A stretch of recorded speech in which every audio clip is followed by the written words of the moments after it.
Düşünün ki, bir səbəbdən dolayı öldünüz. Amma hələ də özünüzdəsiniz. Sadəcə bədəniniz hərəkət etmir.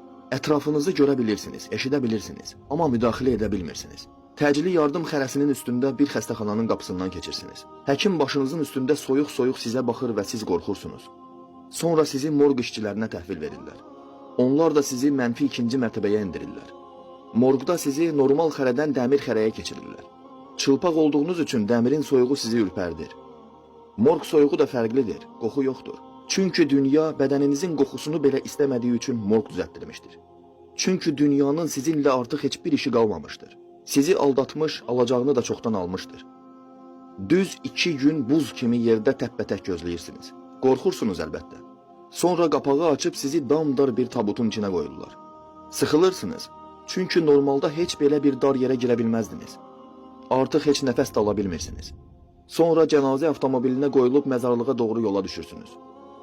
Atanız, qardaşınız, övladlarınız, ən sevdikləriniz məzarlıqda sizi gözləyirlər. Diqqət edin ki, o gün heç kəs rəngli geyinməyib. Çünki bu gün sizin gününüzdür. Doğmalarınızın gözündə bulud kimi dolub yığılan göz yaşları sizi görər-görməz leysan kimi axmağa başlayır. Sonra sizi ölü yuyan yerə aparıb bir gözəl yuyurlar. Başqa bir maraqlı fakt da odur ki, siz öldükdən sonra heç kəs artıq sizin adınızı çəkmir. Artıq sizin adınız meyitdir. Qassalın işi bitdikdən sonra sizi sımsıxı kəfənləyir. Ağappaq olursunuz. Sonra da dərin bir məzara indirirlər sizi. Ürpərirsiniz. Amma mən burada qala bilmərəm deyirsiniz. Nə desəniz də boşdur artıq. Yerə göyə sığmayan o bədəniniz damdar bir quyuya sığdırılır. Üstünüzə də taxtalar, daşlar düzməyə başlayırlar. İndi sizdən ən sevdiyiniz yaxınınızı düşünməyinizi istəyirəm. Çünki üstünüzə ilk torpağı da o atacaq. Maraqlısı da odur ki, bu etdikləri şey savabdır. Hikməti ondadır ki, Allah ölünü ona görə sevdiklərinə gömdürür ki, arxasından gedənlərə ibrət olsun deyə.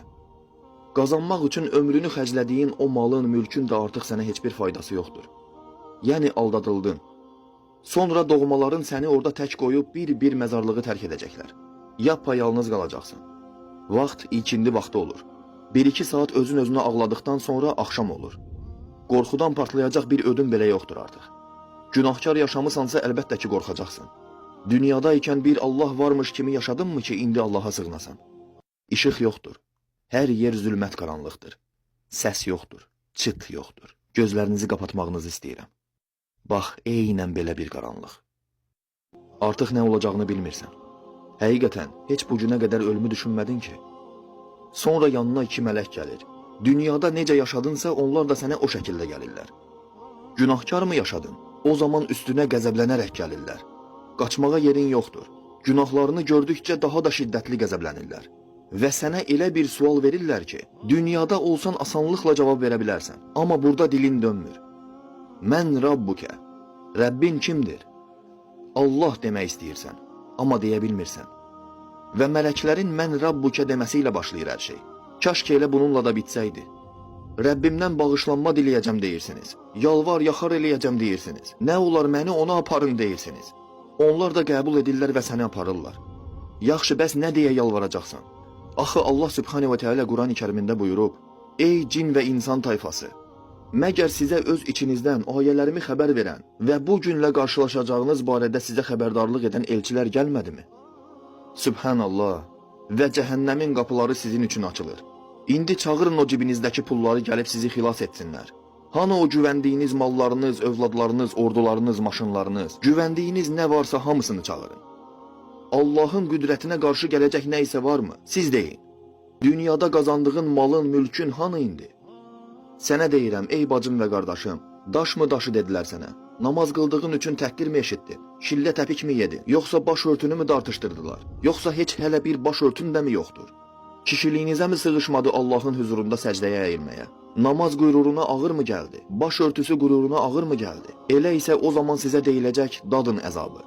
Yeyin zaqqum ağacından, boğazınızı cırıq-cırıq edən o tikanlı otdan, için irindən, için qaynar sudan, üzünüzə yaxınlaşanda dərinizi əridən o qaynar sudan. Yeyin, için, kef edin.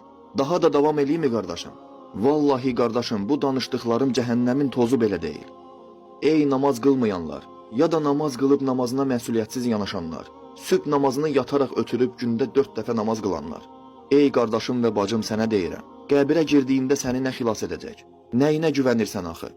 Özünüzə bir sual verin də bu gediş haradır? Ey qardaşım, sən daha bişmiş yumurtanın qabığını soya bilmirsən. Cəhənnəm atəşinə necə dözəcəksən? Sabaha, birisi günə, birinci günə qoyma. Elə indi tövbə et, həyatını dəyiş. Qalx, dəstəməz ol, 2 rükət namaz qıl. Çünki heç bəlkə sabaha qalmaz, elə indi də ölə bilərsən. Həqiqətən sizə vəd olunan əzab gələcəkdir. Siz də ondan yaxa qurtara bilməyəcəksiniz. Odda olanlar cəhənnəm gözətçilərinə deyəcəklər ki, Rəbbinizə yalvarın ki, bircə gün əzabımızı yüngülləşdirsin. Mələklər isə deyəcəklər, məgər elçiləriniz sizə açıq-aydın dəlillər gətirməmişdilər? Onlar isə əlbəttə gətirmişdilər deyəcəklər.